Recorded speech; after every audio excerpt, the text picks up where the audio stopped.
clicking buttons, going back to the countdown, back to the intro, back to this. Here I am.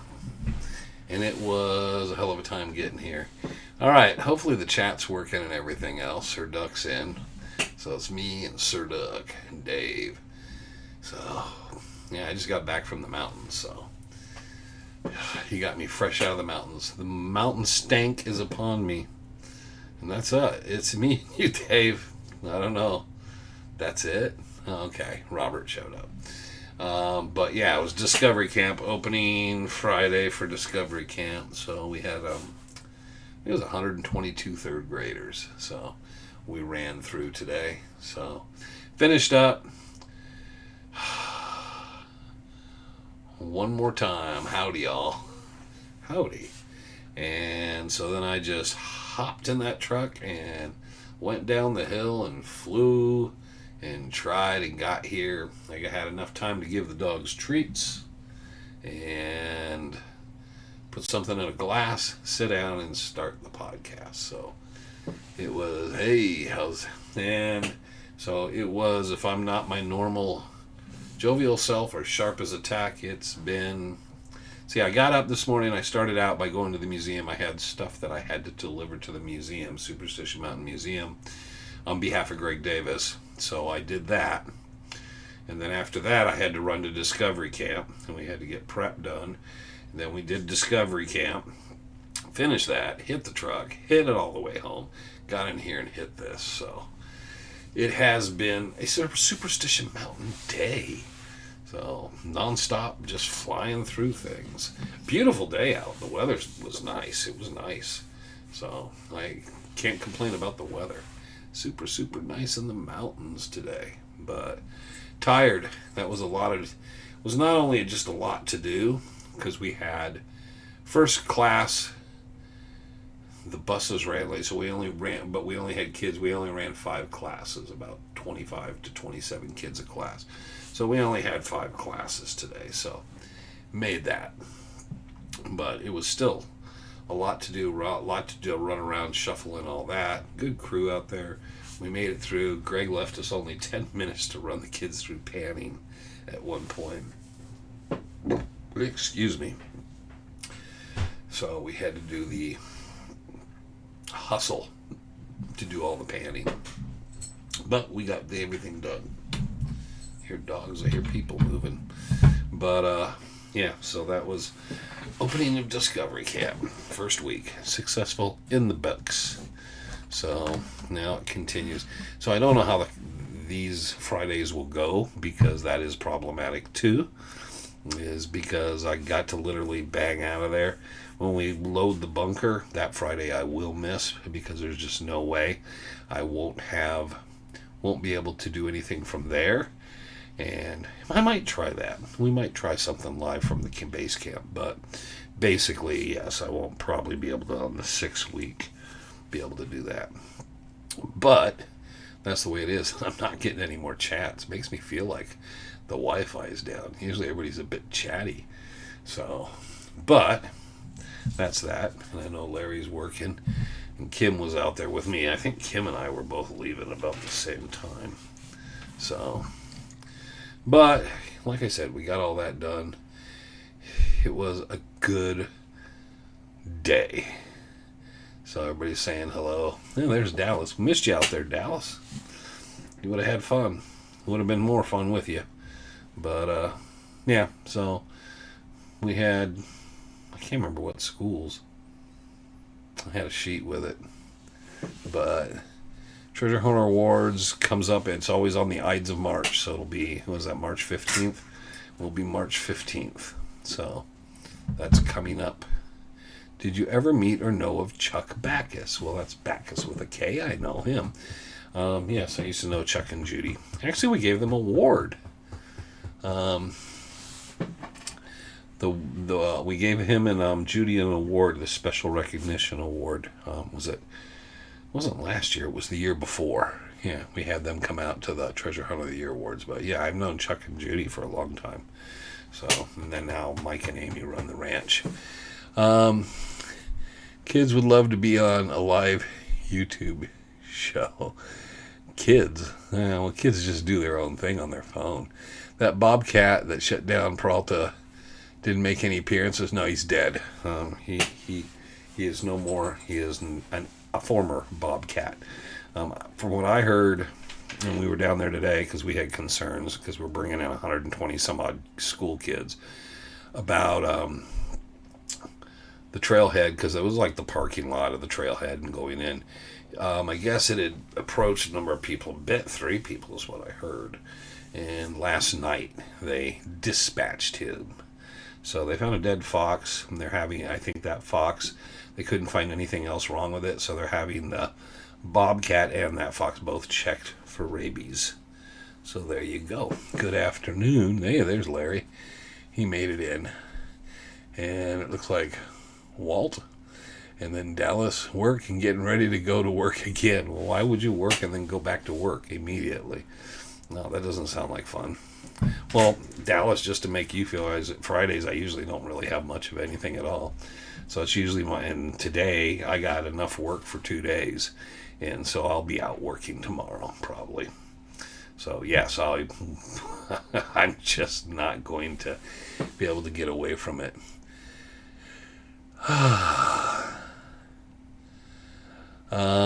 Yeah, the bobcat is gone. Hey, Glenn. Oh yes, rabies. Well, that was the thing. A lot of people were kind of acting kind of funky about it. Oh, the government's shutting everything down. Blah, blah, blah. Well, it's not like the bobcat was behaving by any rules. When the rabid animals just do weird things, and unfortunately it could bite anybody, children, anybody, and their brains are scattered. So yes, it was good to make sure it's gone, and then of course finding that fox, and now they have to check things. So have to do security for the cowboy bar. Okay, well, so now Dallas is doing security operator Dallas. But yes, so all's clear on the trails. It's not a sad thing, it's just that sort of thing happens. Skunks, it happens a lot with skunks too, but yeah, you have to make sure you clear that up and keep people safe. So have to do, it's still a security thing. Okay, so anyways, so there we are, and I don't know how long I'll last through this. I am beat, so don't think I slept good last night, and then it was weird, got up, and like I said, I made it to the museum, and then bang, out to Discovery Camp, got through that, flying back across, and doing this, so I'm ready for and then of course, I think I was good on energy till I looked at my work, and then I was like, oh crap. So, yes, I usually kind of come in and go, chances are there's really not much. Everything can wait till Monday. And then I was like, oh, man. So, we'll see how that works out or what I decide. But I did want to relax. Hello, Wayne. Hello. So, there's Steve Wiggin. But so there we go. So, Discovery Camp, first Friday is out of the way. 5 more to go. And got a lot of busyness. They're putting up the new barbed wire fence on the east side of Peralta Road, going from the trailhead to the junction of the quarter circle U in Peralta. So they got pretty much the east side fencing all up down to the road, and then I guess they'll be starting the west side of the road. So it's 4 strands barbed wire. So they're getting ready, and we have a meeting with Pinal County and the quarter circle U and stuff, and I'm sure it's going to be about the work that's going to be in operations and on that. And if it's stuff that can be publicly discussed, I will bring it here to you next Friday. Because does the museum have a website? No, they do not have a website where you can purchase books, unfortunately. No, they actually did at one time, many, many years ago. And then they just became so not proactive on that stuff.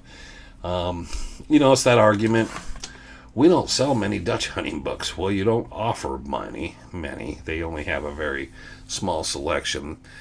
And you don't make it easy for anyone to get them. They used to do reprints And I talked about that. Greg Davis and I have been pushing them to go back to the reprints because those reprints will sell, and that's just the cost of whatever paper. And they did have a handful of those, but they're not very. They're kind of weird off to the side.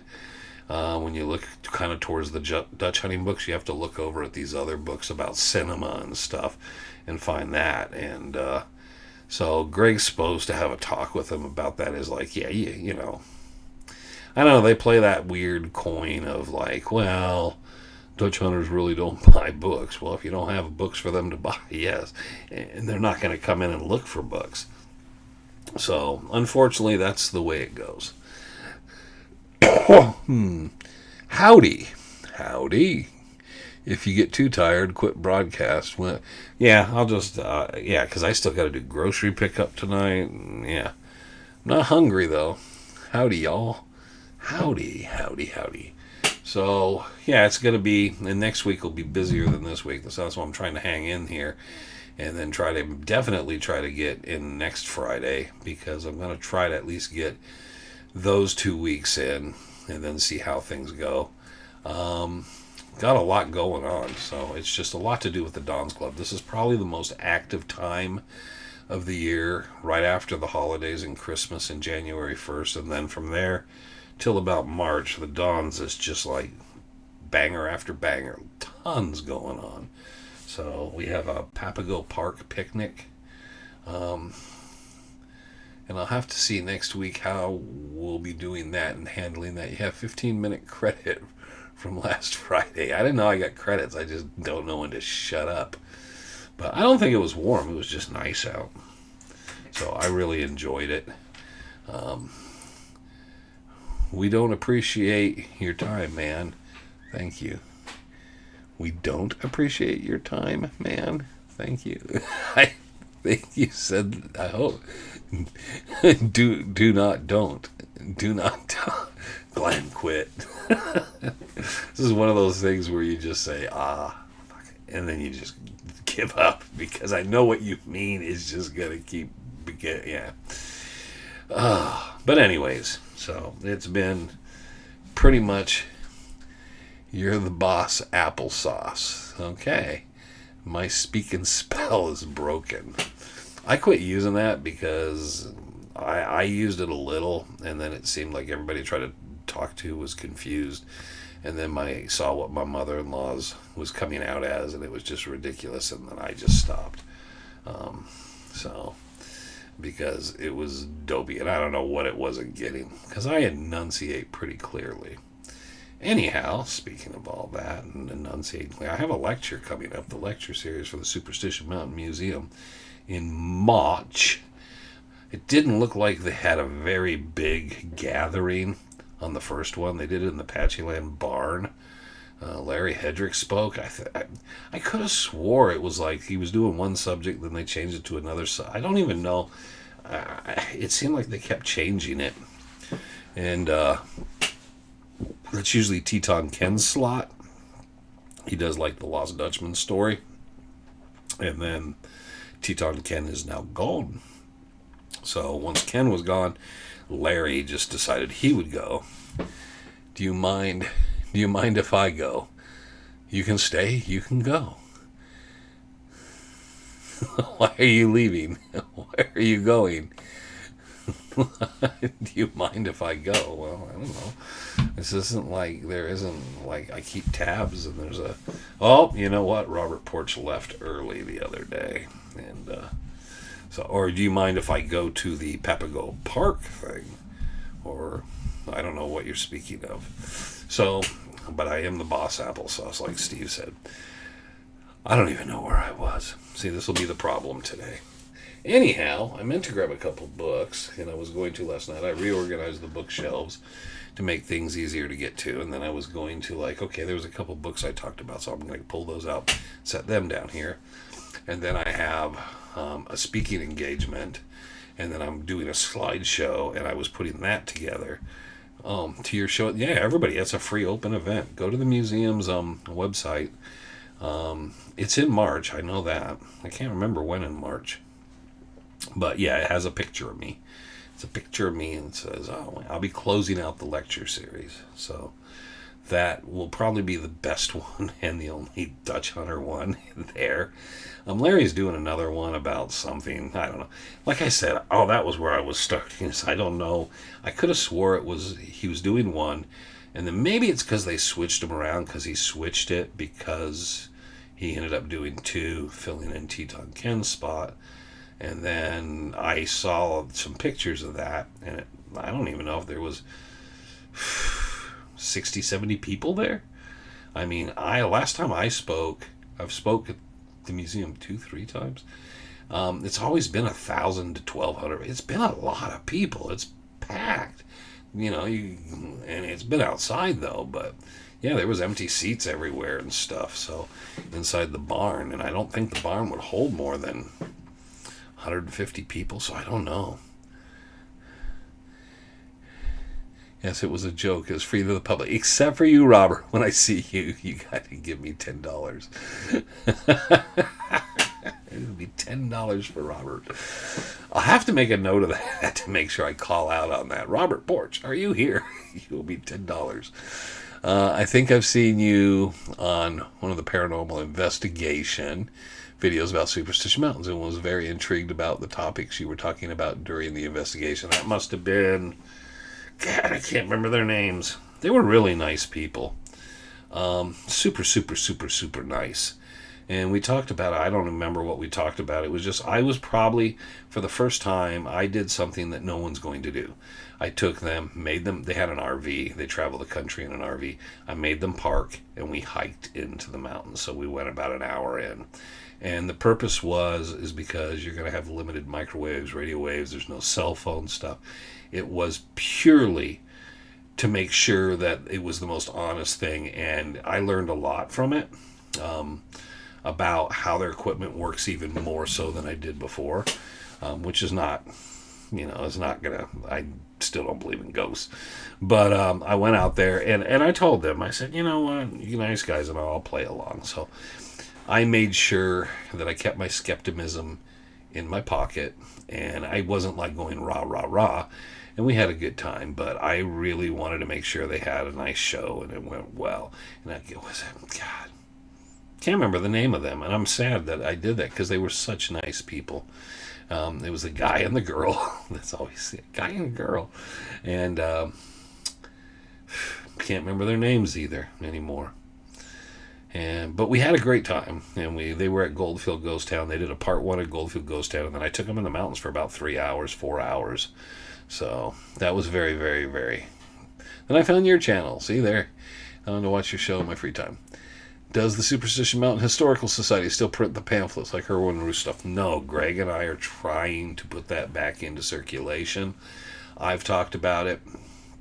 I've talked about just doing it myself and make like 10 copies and just make them available at things. I don't know. See, yes, it's March 26th. March 26th I will be speaking. Is it 2 p.m., 1 or 2 p.m. or something like that? I think. I don't know. I just put it on the calendar, and then when I see it coming up, I realize what it is, and then I go there. I finally made it. I've made it every week for weeks. I've done good. But yeah, Greg and I are really trying to push that, and I'd like to. Next rendezvous, I'll have a bunch of that kind of stuff printed up and available, because that stuff's cool, and it's good to get good copies out there so other people can copy them for others. But yeah, they used to have so much stuff like that, and it all disappeared. I'm personally from Europe, Czech Republic. Trevor was just there. And we have our Slavic culture, of course, but your culture is so much more interesting. I want to visit Arizona. That's cool. Yeah, Trevor was just in, he was in the Czech Republic, Slovakia, Poland, Hungary, and there was another one. He was in all those places. That was his last trip to Europe last spring. So it was Czech Republic, Slovakia. So it's not Czechoslovakia no more. It's like Czech Republic and Slovakia. And then they went up to... There's a country I'm missing because they went up to Poland. And they ended up in Budapest in Hungary. And there's one country I'm missing. can't remember what that was. But anyways, yeah, he was out. My daughter and him were out there and traveling Europe. So this year, I think this year they're going to England, Scotland, and Ireland. So I'll pay $10, but I didn't charge you for taking care of Julie on the trail. I really wanted to hike down with you. Well, you should have just left her. She shouldn't have come. Julie will be just fine. Our sleepwalking friend has been fine so many years. There's the strange tales of Julie. But thank you. But anyhow, so when we're going to try to get I know I got the speaker engagement, and then I have Treasure Hunt of the Year awards, which is going to be the same month. I'm going to try to get a little hike thing again this year, because I know there's 15, 20 people that like to show up and go out with Greg and myself and all, and we'll probably try to do that again. So why are you laughing, Dallas? Why are you just laughing? You just think it's so funny, isn't it? But anyways, so get ourselves out there. Yes, 2 p.m. Thank God it's Friday. It's been very cold in Florida. It's been really nice out here. Nights have been in the 40s, but the days have been in the 70s. How long does it take to hike into Trap Canyon, and what's the most effective route in? I know I always random check. I would Trap Canyon. I would go in through Peralta. I'd go across and run up through Miner's Needle and go in that way. That's the way I've always went in. How long does it take to hike into it? That just depends on the person. I don't know what it's been a while since I've went in there, and I'm older, and I got a tricky knee. But it used to take me, I'd say, about 2.5 hours to get there. So, but yeah, I don't know, because it's basically you're going to Whiskey Springs, just a little further than Whiskey Springs. You know, anyone looking for an electrician? No, I found one. So, all right, not much time to go back into the mountains with your schedule. But that most of my schedule is going to be in the mountains. So that's the crazy thing. Because every Friday I will be in the mountains. So, and then in the in-betweens, there's stuff I got to do, and I'll be in the mountains on those. So it's just, you know, if it wasn't for this on Fridays, you wouldn't have, if I didn't have to do this and commit to you guys, I would probably just be out hiking out in the mountains, because I would just be like, you know what? I'm done. I'm going to kill a few hours out in the mountains. So that would be what I would do. And it's just, okay, I commit to this, which I told Trevor. I said, it's funny how he schedules and plans all these ideas and things, and then I get committed to a schedule. And I tell him, I said, yeah, but I'd just rather be doing stuff. The word of the wise to anybody, you know, if you really like doing something and you want to find the best way, and it hasn't jaded me yet, but you want to take your time and you're being anonymous and all that out of the park, where you can just go out and do your thing, go do television, because that'll just kind of ruin a lot of it for you.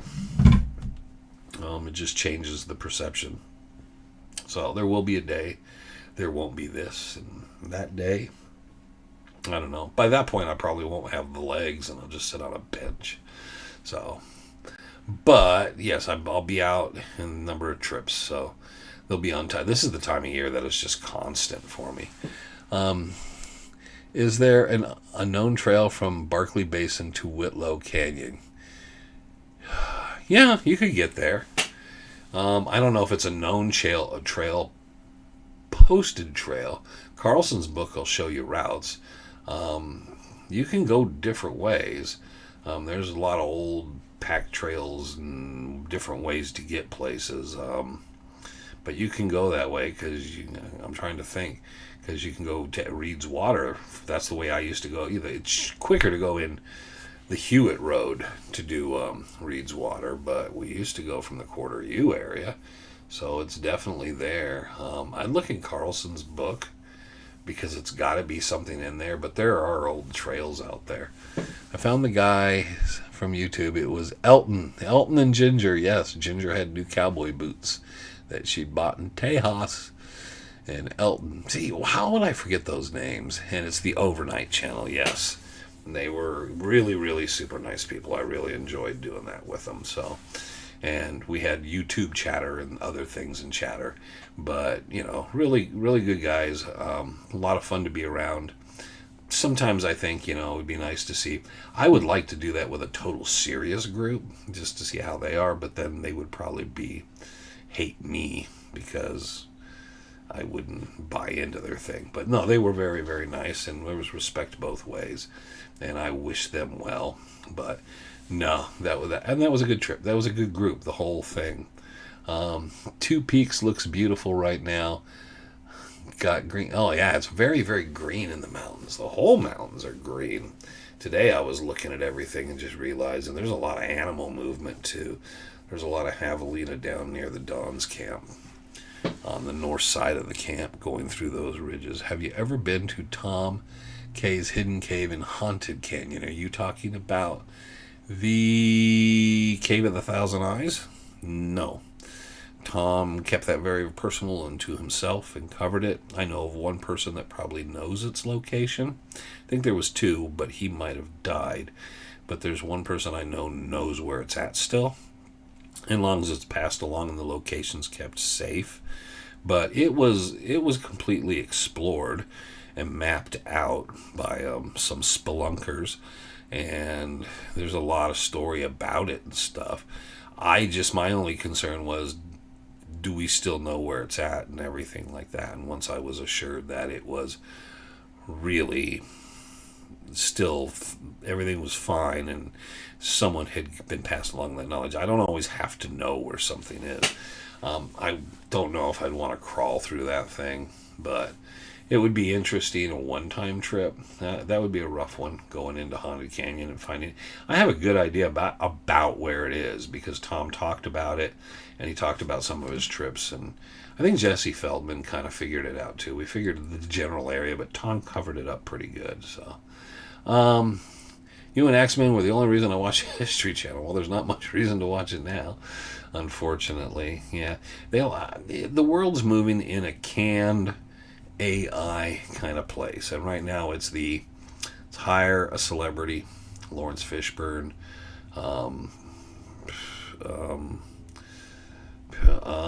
let's see who's some of the others. Dan Aykroyd. They have who else? William Shatner. Well, let's hire someone to just go into the studio with a green screen, and we'll just have a bunch of people come in and talk about it, and we'll use green screens and do that with made up footage. It's becoming an AI world. There's going to be a point where I think the people we even see, Trevor and I talked about some AI stuff, and I said, how well could it take if I did the same thing and we filmed myself enough? Could it really piece together and do AI stories? Make up AI stories and then do AI versions of me telling stories, which would be interesting. But thank you for watching. Saw a lot of prints, various animals at Rogers Trough. There's a lot of animals moving around out there right now anyways. Better kept hidden and safe. Yes, I agree. That's my whole thing, is I just want it to be someone to know to check on it. That was probably the diamond story I heard when I was a kid. Yeah, the guy thought he had found a diamond mine and all that. I can't remember his name. Was it Moraga? It was something with an M. Moranza. And he was down in there. And yes, he thought he found a diamond mine. But it's a cool story and stuff. But Tom knew that location and made sure it was, like I said, mapped out. A very, very deep cave. But it's best because of those ecosystems with everything in them, that you have to keep them very clear, very clean. You don't want too many people to be in it and for it to be contaminated too much. So it was probably, and Tom just wanted to make sure it stayed open so the bats could get in and out, but nobody could really find it. It's better that way. You can't reveal like location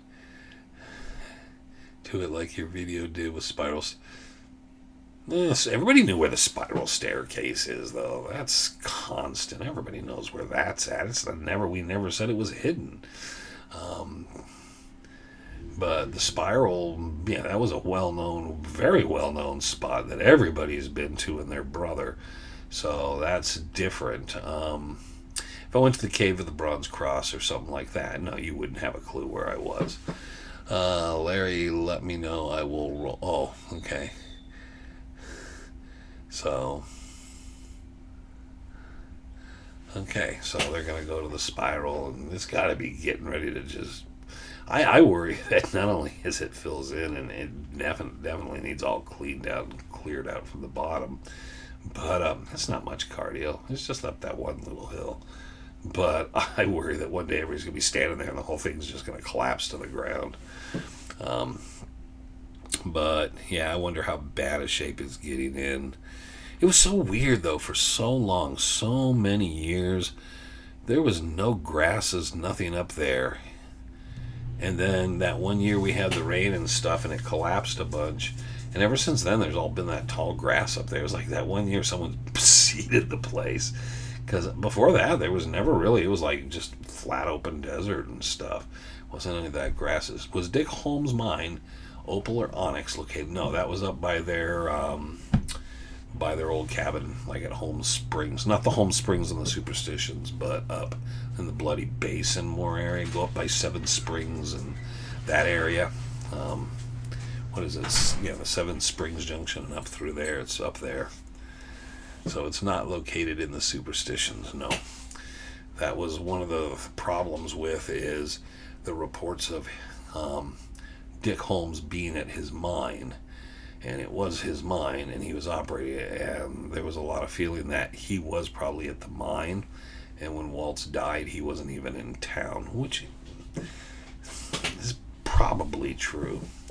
And then, people... it's funny thing is now with the internet and stuff, people get tracked, and and it's been the undoing of many a person. Well, Dick Holmes back then, did anybody know? Did anybody remember? Did anybody keep the newspapers and keep track of that kind of stuff? A year or so later, nobody'd have a clue. So, but yeah, that's up. I know where it's at because their old cabin and where there was, and there's like Holmes Spring or Holmes Creek, and right along in that area. And been up there. You can drive up into that area and stuff. So, but I'd never been to the opal or onyx mine up there. Never went to that. So, don't know much more than that. I was up in there. All right, so there we go on that. Well, I'm making it. I made it halfway. That's something so far. So anyways, there we go. Our large gathering was at Seven Springs every year. We used to do a picnic thing up there once in a while. And that used to be one of my break places for lunch when I worked there. There was that. There was the Diamond in the Desert? No. Emerald in the Desert? Is it the Emerald or the Diamond in the Desert over there? A little spot I used to take lunch there. Then sometimes Seven Springs. I would go up in there. Just because a lot of times during the weekdays there's nobody up there during the lunch break during the regular days. So there you go. I know you are skeptic. No, I'm not a skeptic. I'm a realist, but about paranormal stuff. But do you have any experience of we did a couple videos on since the Black Creature you've seen in there. No, not much of anything. There'll be stuff I'll be like, what the hell was that? But, no. It's weird because I just have odd things happen and they happen for a reason. It doesn't mean it's anything other. No, I would welcome Bigfoot to come over and have a cigar and hang out. Been waiting for them space aliens and those reptile dudes. They're not happening. So I wait for it. It doesn't happen. So it's not so much a skeptic. It's just, there is that thing of, and this is the funny thing, and we talked about it I think it was the last time, is that generally people that don't believe those things are kind of like, it's not that they want to argue. They're just like, I'll see it, or when something happens, then I'll look at it, blah, blah, blah, more deeply. But the people that really believe in that stuff want to argue, and they just can't take no for an answer. And that's why I said Elton and Ginger were really cool, because they understood. I told them, look, I'm taking you in. I'm playing the guide. I will do right by you guys on this, and I don't want to sabotage it. I want you guys to do well and all. But I just, to me, it's hard for me not to want to play around, because I just think it's ridiculous.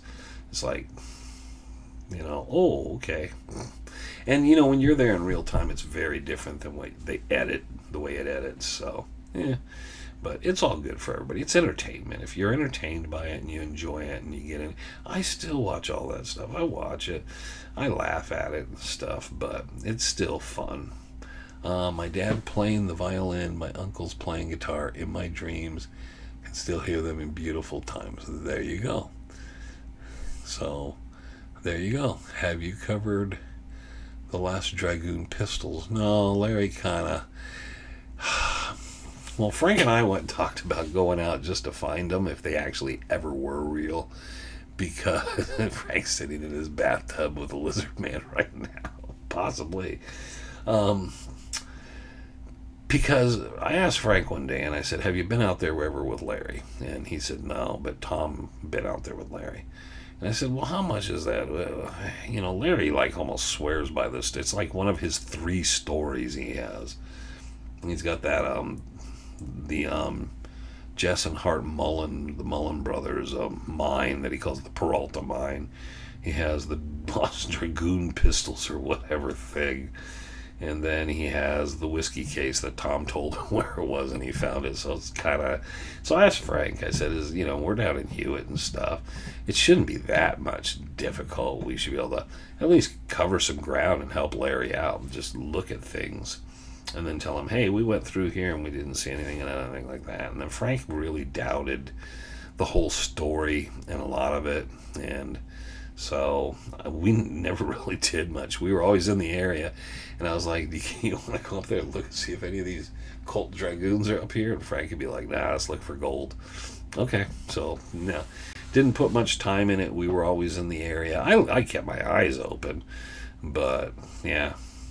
But Frank made it sound like they had never really searched. And Frank was very close to Tom, so he would have said something. Thank you. I totally get you. I'm open to any opinions, experience of this stuff. I'm still contemplating. Just say, when someone asks you, just say, I'm a centrist. I just sit in the center. Bigfoot would be really good. Have a cigar. Bigfoot here. Have a glass of brandy. 2 fingers of brandy. Dip your cigar in it and teach them that trick. I don't know. You never know what you'll see in the mountains. But that's the other thing, is once you've convinced yourself of certain things, you'll see it with those eyes. I always tend to like the thing. I just look at things and go, wonder what that is. What caused that? So, yeah, but that guy's got photos with Tom in the 70s next to horses in the mountains. What guy?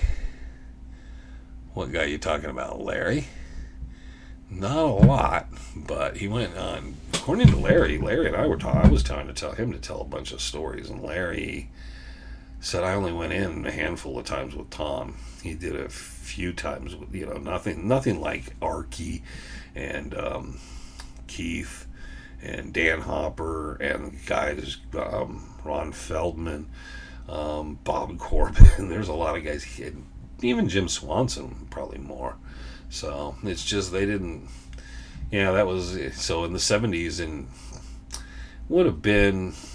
I'm trying to think when, because he came to Tom's lectures is how he got into it, and they weren't students. It was him and Ron Lawrence. I wouldn't call them students. That's kind of makes it sound weird, but they had come to Tom's lectures and stuff, and then became friends with him. Larry and Ron Lawrence. Tom spent more time with Alan Blackman. He spent a lot of time out there with. There was guys that Tom spent a significant amount of time with. So it's too different. And yeah, he's got some pictures, but then there's guys that got pictures next to horses. So yeah. So Larry wasn't the Dutch hunter type or the cowboy type. So hope you get more videos with Frank and Woody. Well, I was supposed to have Woody down today, and he didn't show up. So I don't hope he's all right. You could tell Larry was Tom's friend. Good old boys, urban cowboy. Tom was the cowboy. Okay, Robert, I'll leave you with that mythology in your head. You and I can sit down someday and we can talk, and we'll walk away with much different mindsets. But yes, so I know who Tom's close friends were, and so, but I know who Tom rode with and spent a lot of time in the mountains with. So, but I was a friend of Tom's. I wasn't close to Tom. I didn't go out and hang out with him and stuff. In fact, but I was there. The last time he went in the mountains on horseback, it was with Jesse Feldman, and I was there. So I did not know that was going to be Tom's last trip. I got the last pictures of him on his last ride, and Tom, before he died, I sent him to him because he kept bugging me for him, because he was like, because nobody knew that was, I just took pictures of him and Jesse when we ran into each other up at First Water, and Tom was like, yeah, this picture, because he never rode again. Him and Sharon would go out and hike, but that was about it.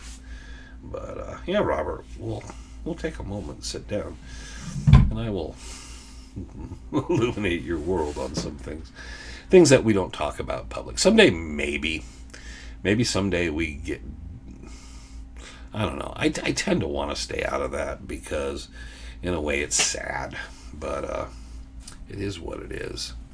But I just know a lot of what went on, and it's just, let's put it this way. The perception and knowledge of what people think people were like is sometimes very different than the inner circles and how these people were.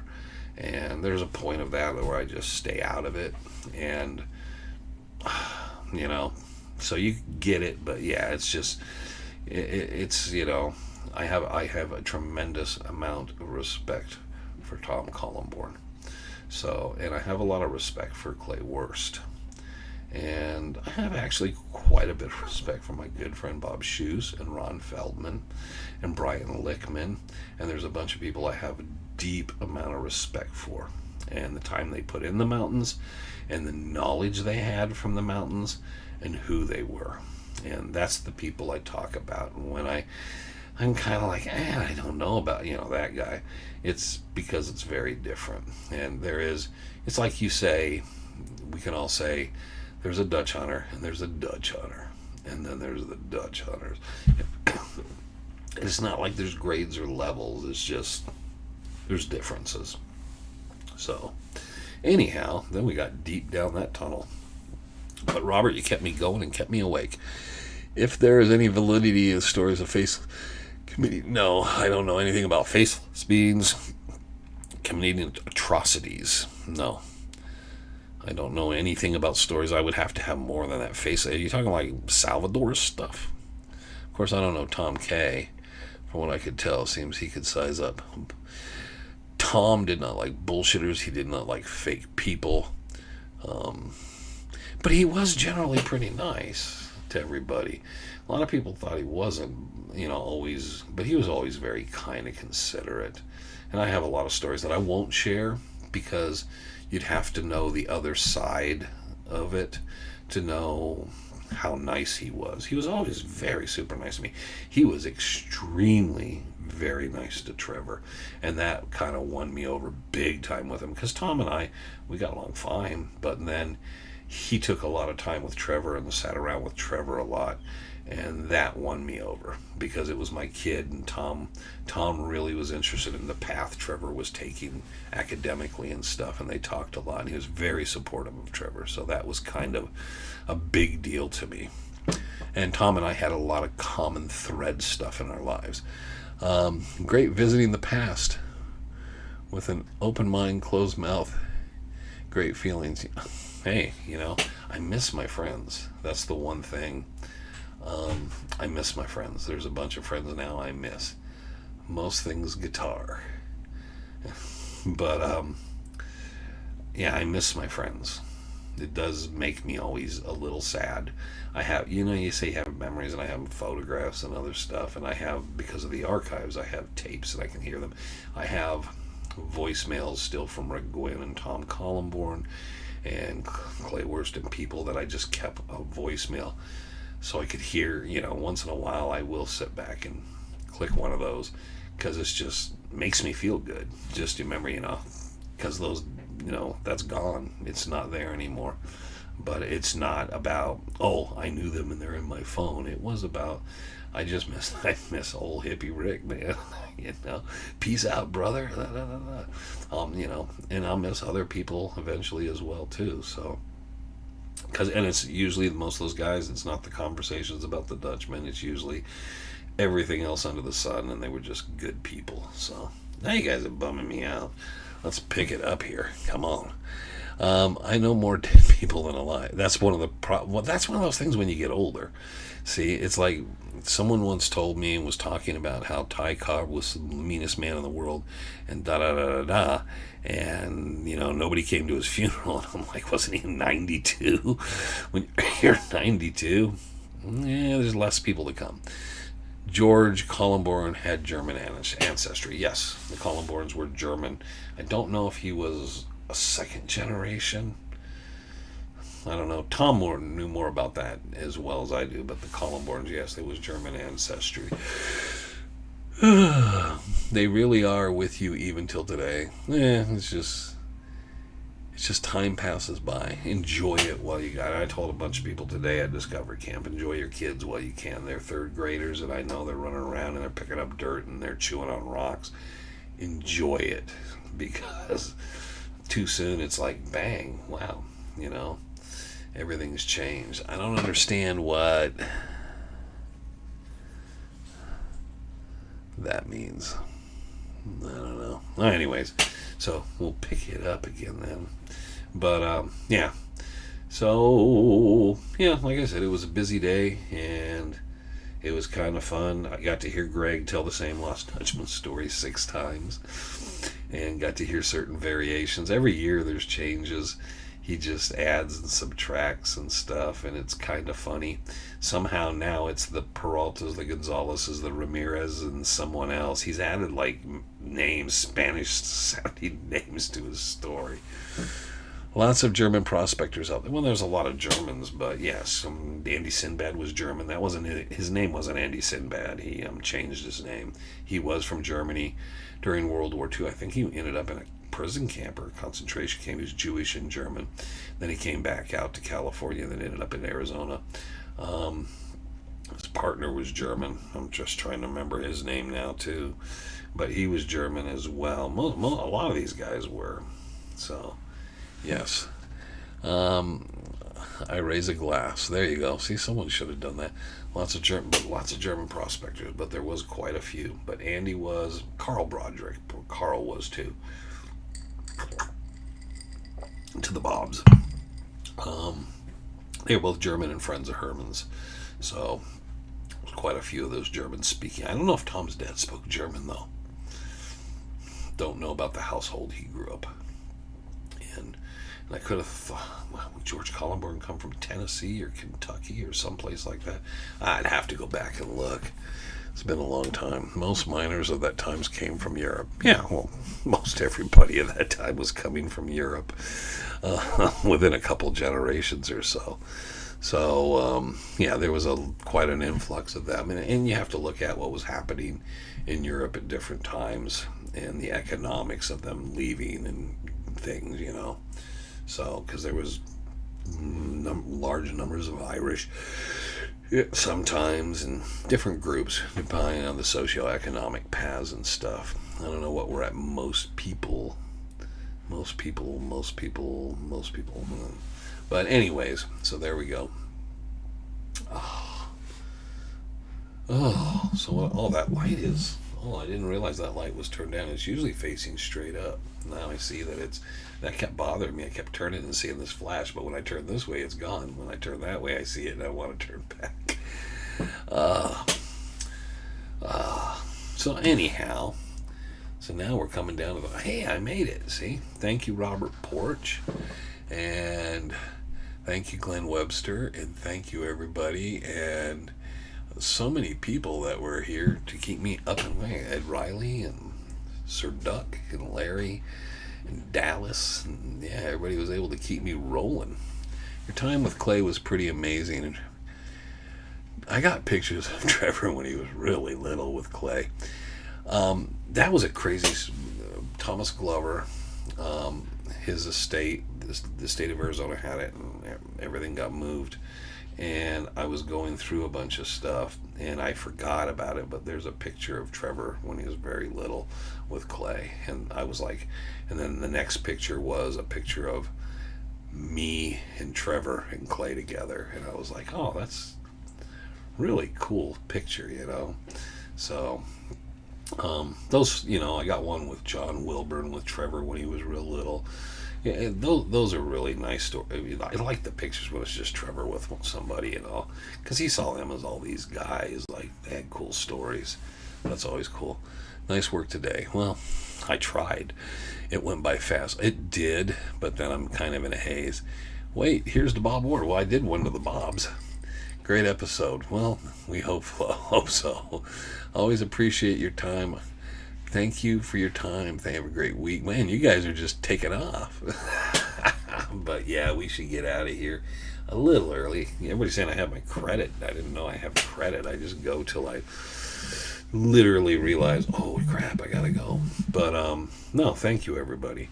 The reason I keep doing this is we end up with some good discussions. People get some knowledge, or people get some answers to things. And that's one of those things that I think it's really sucks, is there's so many people that are knowledgeable, and I took that from Tom, is that answer people's questions. Don't, you can leave. Tom was a great breadcrumb guy, leave you breadcrumbs to figure it out for yourself, but help people along the way. Just don't ignore people and act like, you won't be worth a shit, and just, because he took time and answered me, and he took a lot of time with Trevor, and a lot of people, that we're talking there is like Clay and so many other people.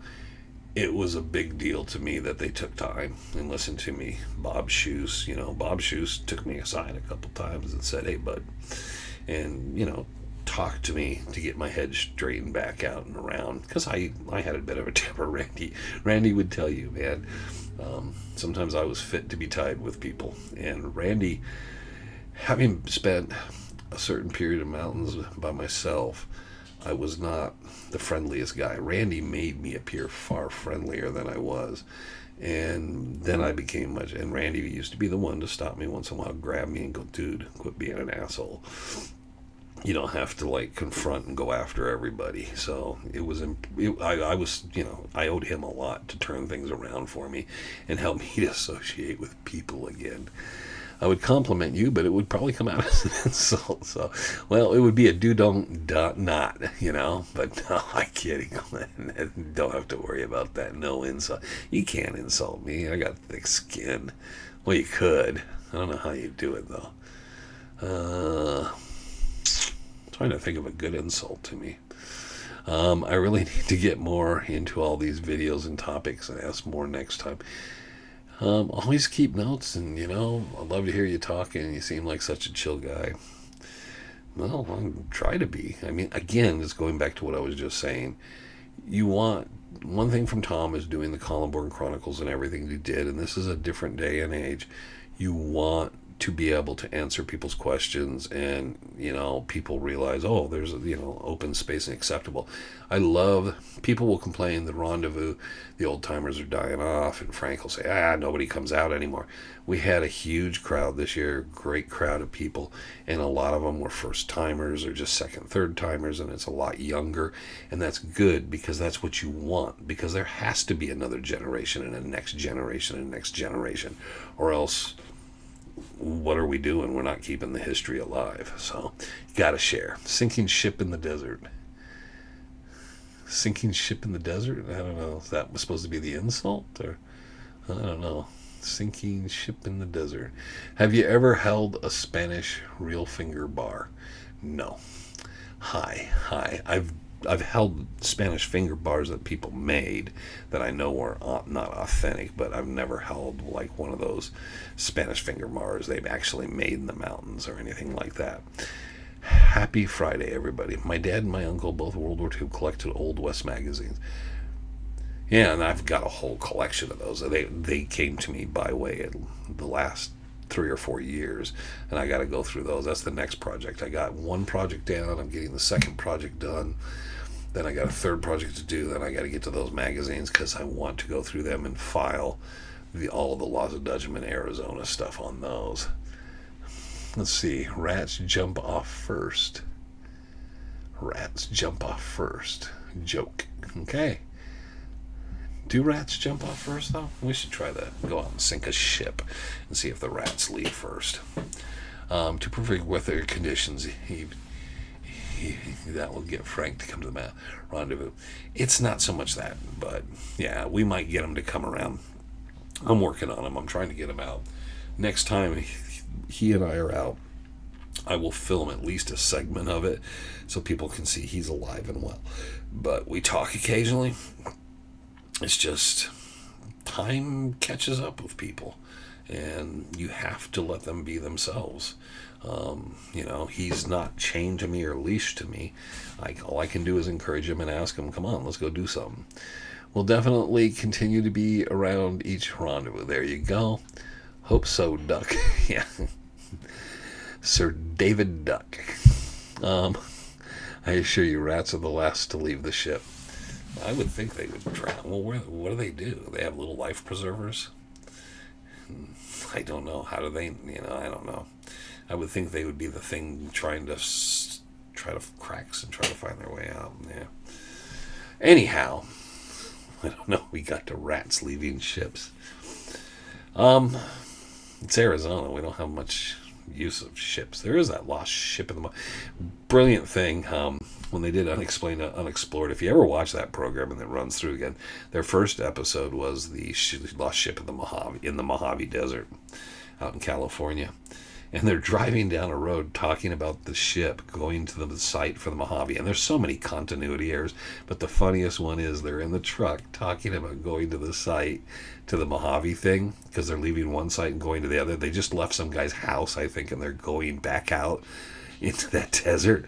And you look out the window of his truck and it's the Superstition Mountains in the side window. They did a pickup in Arizona and forgot they were shooting through the window and they were showing that. So there you go. I'll keep it going as I am kicking. There you go. Cracking the Code. There you go. And that book is available at the Superstition Mountain Museum. Cracking the Code. There you go. Okay, so we're going to just wind it up and say goodnight here because I do have to go. I will get my groceries, I will have my dinner, and then I'm going to take a hot shower. And then I'm going to sit in a chair, and I am going to be asleep in no time at all. But everybody have a great night. I got to remember to flip that light back up. We will catch Chasing Legends on Monday, and I will be back next Friday. So I'm going to get another Friday in before I see. I'll make sure. I'll talk to Trevor. We'll find something or some way to say, hey, we won't be here, and put something up. I should make him do something like the best of, or I don't know. I'll play the guitars. I always play the guitars and play the multiple keyboards and everything else. Buenas noches a todos. Thanks, boss, and everybody. Well, there you go. And then Terry just comes in and says night-night.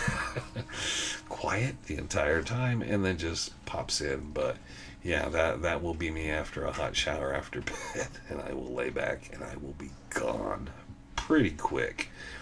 But thank you, everybody. Thank you. Really good one, I think. I think we answered some good questions.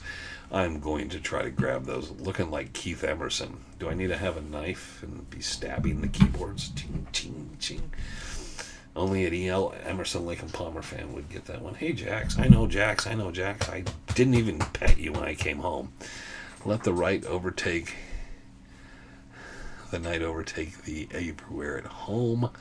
And go relax, Wayne. I'm going to go chill out, and I haven't had this hat off I want to get this shirt off, but I got to go get groceries. So here shortly, I'm just going to breathe.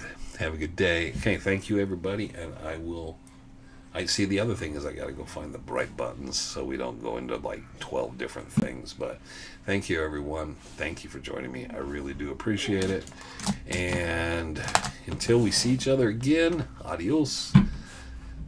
C'est la vie and whatever. I got to come up with something else. Wiedersehen, guten Abend, guten Nacht. Have a good one. We'll catch you the next time.